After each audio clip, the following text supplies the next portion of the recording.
معراج ہی کی رات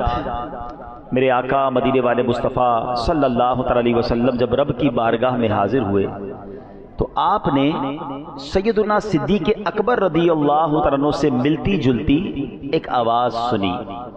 اور اس آواز میں کہا جا رہا تھا قف یا محمد ان ربک یصلی، اے محبوب انتظار فرمائیے، آپ کا رب صلاۃ فرماتا ہے۔ آپ علیہ السلام نے غور کیا، سوچا دل ہی دل میں رب بھی یصلی، کیا رب بھی نماز پڑھتا ہے؟ تو آپ سے ارشاد فرمایا گیا اے محبوب وہ اللہ پاک ہے جو خود بھی اور اس کے فرشتے بھی آپ پر درود بھیجتے ہیں، یعنی یہاں صلاۃ سے مراد نبی پاک پر درود بھیجنا ہے۔ اچھا، اس سے پہلے کہ میں اس کو اور مزید ڈیفائن کروں، بڑی خوبصورت عشق والی بات علماء نے کہی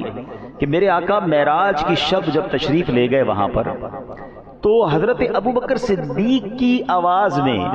آج کل آرٹیفیشل انٹیلیجنس کا زمانہ ہے اور کسی کی بھی آواز میں کچھ بھی کہلوا لیں، اب سائنس اس نتیجے پر پہنچی ہے کہ آپ کی وائس کا سیمپل مل جائے، بس ایک سیمپل چاہیے انہیں، آپ پورا بیان کروا لیں، کوئی اسٹیٹمنٹ دلوا لیں، وہ ویڈیو بنوا لیں، بن رہی ہیں دنیا میں، مگر آفٹر 100 ہم کہیں تو 1400-1500 سال بعد سائنس یہاں پہنچی ہے۔ اور خدا نخواستہ میں یہ نہیں کہہ رہا کہ وہ آرٹیفیشل انٹیلیجنس تھی، میرے رب کی قدرت کا نظارہ تھا، یعنی نبی پاک سے جو کلام کیا گیا، علماء نے اس پر ڈیبیٹ کی ہے کہ وہ کلام صدیق اکبر رضی اللہ عنہ کی آواز میں کیوں کیا گیا؟ تو فرمایا گیا چونکہ وہ نئی جگہ تھی، نیا مقام تھا، نئی آواز سن کر بندہ بعض اوقات کنفیوز ہو جاتا ہے، لیکن اپنے چاہنے والے اپنے قریبی دوست کی آواز سنے تو کچھ انسیت سے فیل ہوتی ہے، بندہ کمفرٹیبل ہو جاتا ہے۔ تو رب نے جو کلام فرمایا، جو ابتدائی طور پر غیب سے آواز آئی، وہ جو آواز کا ٹیکسچر تھا، جو آواز مماثلت رکھتی تھی، وہ سبحان اللہ نبی پاک کے سب سے قریبی ساتھی صدیق اکبر رضی اللہ عنہ کی آواز جیسی آواز تھی۔ اس آواز میں، اس سمجھیے کہ ساؤنڈ کے ٹیکسچر میں نبی پاک سے بات کی گئی۔ اچھا، اب یہاں ایک اور بات سمجھنی ہے، کیا فرمایا گیا کہ آپ کا رب اور فرشتے بھی آپ پر درود بھیجتے ہیں، اور یہی بات قرآن مجید فرقان حمید میں اللہ کریم نے ایک اور جگہ ارشاد فرمائی، بسم اللہ الرحمن الرحیم، ان اللہ وملائکتہ یصلون علی النبی یا ایھا الذین آمنوا صلوا علیہ وسلموا تسلیما۔ درود پاک پڑھ لیں، صلی اللہ علی النبی الامی وآلہ صلی اللہ علیہ وسلم صلاۃ و سلام علیک یا سیدی یا رسول اللہ۔ اب ذرا سمجھیے گا، اس جو آیت درود ہے، علماء فرماتے ہیں یہ آیت درود بھی ایک روایت کے مطابق شب معراج ہی کو نازل ہوئی ہے۔ اچھا، اس آیت کو مزید تھوڑا سا سمجھنا ضروری ہے، جیسے میں نے جو واقعہ سنایا شب معراج کا کہ اللہ اور اس کے فرشتے درود بھیجتے ہیں، اس آیت کا ترجمہ بھی ایسا ہی ہے کہ بے شک اللہ اور اس کے فرشتے نبی پر درود بھیجتے ہیں، اے ایمان والو ان پر درود اور خوب سلام بھیجو۔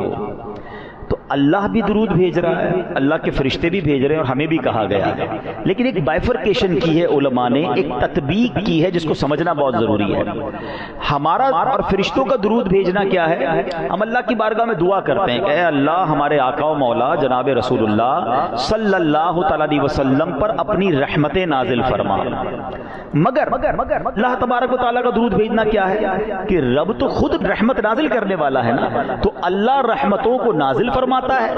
ہم اور فرشتے دعا کرتے ہیں اللہ کی بارگاہ میں۔ تو یہ فرق سمجھنا ضروری ہے کہ رب کا درود بھیجنا کیا ہے اور ہمارا درود بھیجنا کیا ہے۔ مگر ایک بڑی خوبصورت بات، اس سے شان مصطفیٰ صلی اللہ علیہ وسلم ظاہر ہوتی ہے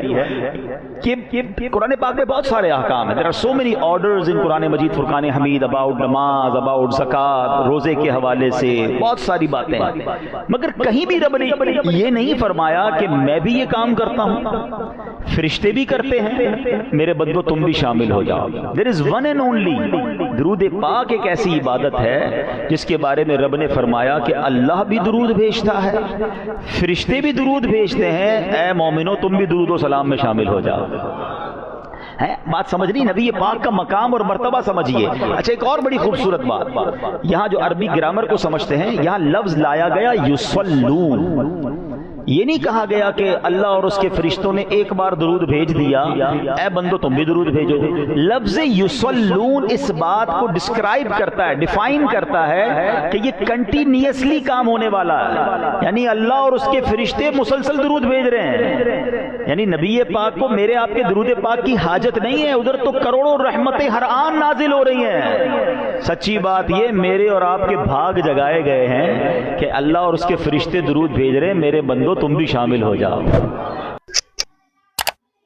جس سال نبی پاک کو معراج کروائی گئی، ٹھیک ہے، اس کو عربی میں عام الحزن کہتے ہیں، غموں کا سال۔ اس سال بڑے غم لگے تھے نبی پاک علیہ السلام۔ حضرت خدیجہ کا انتقال اسی سال ہوا تھا، نبی پاک کے چچا ابو طالب کا انتقال بھی اسی سال ہوا۔ یہی وہ سال تھا جب نبی پاک کو طائف کے میدان میں معاذ اللہ پتھر برسائے گئے تھے، یعنی ہر طرف سے مشکلات، ہر طرف سے ڈیفیکلٹیز، غم۔ ہمارے یہاں کیا ہوتا ہے، ہمارے فیملی میں اگر کسی کو کوئی بڑا غم لگ جائے، ہمارے کسی فیملی ممبر کو کسی کا انتقال ہو جاتا ہے بعض اوقات، یا کسی بڑے حادثے سے کوئی گزرتا ہے، ٹراما میں ہوتا ہے، تو ہم کیا کرتے ہیں کہ یار اس کو ذرا تھوڑی سی کہیں سیر کراؤ، یا اس کو کوئی اچھا سا گفٹ دو، اس کو اس غم سے نکالنا ہے، مل کے ذرا اس کے اندر ہیپینس داخل کریں۔ یہ ٹراما میں ہے، یہ تکلیف میں ہے، ہم اپنے کسی قریبی ساتھی کو غم میں نہیں دیکھ سکتے، فیملی ممبر کو ہم غم میں نہیں دیکھ پاتے، ہم کہتے ہیں بڑا غمگین ہے یار، کچھ کرو اس کے لیے۔ آئے ہائے ہائے، اب سمجھو میرے رب کو اپنے حبیب سے پیار کیسا ہے۔ حبیب غمزدہ ہے نا صلی اللہ تعالی علیہ وسلم، نبی پاک کے دل اقدس پر غم ہے، اس غم کا مداوع کیا کیا گیا کہ رب نے انہیں معراج عطا فرما دی، اپنا دیدار کروایا، اپنا مہمان بنایا۔ اور سنو سواری کون سی بھیجی، دنیا کی کوئی سواری نہیں تھی، جنت کی سواری براق بھیجا گیا، نبی پاک کو براق پر سوار کروا کر۔ اچھا ٹریول کی سپیڈ کیا تھی؟ آج لوگ کہتے ہیں یار سپورٹس کار بڑی تیز چلتی ہے، ارے اس سے زیادہ جناب جاپان کی ٹرین بتاتے ہیں وہ 500 کلومیٹر کی رفتار سے چلتی ہے، ارے جناب بڑی فاسٹ ایئر کرافٹ آ گئے ہیں۔ سنو یہ کیسا سپیڈی ٹریول تھا کہ نبی پاک اس رات مسجد اقصی بھی گئے، انبیاء کی امامت بھی کی، انبیاء سے ملاقات اور گفتگو بھی کی، پہلے آسمان پر پہنچے وہاں نبیوں سے ملاقات، دوسرے تیسرے چوتھے پانچویں چھٹے ساتویں آسمان، پھر سدرۃ المنتہا پر پہنچے جہاں جبریل امین بھی پیچھے رہ گئے، کہتے حضور آگے میں بھی نہیں جا سکتا، کوئی آگے نہیں جا سکتا۔ اب اللہ کے حبیب علیہ السلام آگے جاتے ہیں اور سبحان اللہ رب کی بارگاہ میں پہنچ جاتے ہیں، اللہ سے ہم کلام ہوتے ہیں، 50 نمازیں عطا ہوتی ہیں، پھر واپس آتے ہیں، طویل واقعہ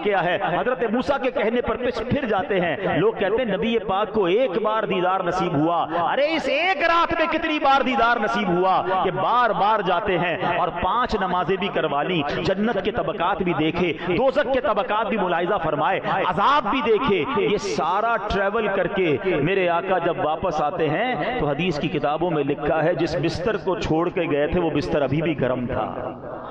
وضو کیا تھا پانی بہ رہا تھا، آقا واپس آئے پانی اس وقت بھی بہ رہا تھا، یہ سارے کام سیکنڈوں میں ختم ہو جاتے ہیں۔ آج ٹھنڈی رات آپ بستر سے اٹھیں، تھوڑی دیر بستر گرم رہتا ہے، اس کے بعد بستر نارمل ہو جاتا ہے، وضو کریں، پانی کتنی دیر بہتا ہے، چند سیکنڈ بہتا ہے پھر رک جاتا ہے۔ اس کا مطلب یہ ہوا کہ سرور کائنات یہ صدیوں کا سفر کر کے واپس آئے ہیں، مگر وقت وہیں رکا ہوا ہے، کائنات وہیں رکی ہوئی ہے۔ ارے سائنس کو اس سے بڑا جواب کیا ہو سکتا ہے کہ میرے حبیب نے وہ سفر کیا کہ جناب کائنات میں وقت ہی نہ گزرا اور یہ سارا ٹریول پورا ہو گیا، سبحان اللہ۔ اب عقل کہتی ہے، لاجک کہتی ہے کیسے ممکن ہے، میں اس کا جواب آپ کو عشق کی زبان میں دے دیتا ہوں۔ ہم سب گھڑی پہنتے ہیں،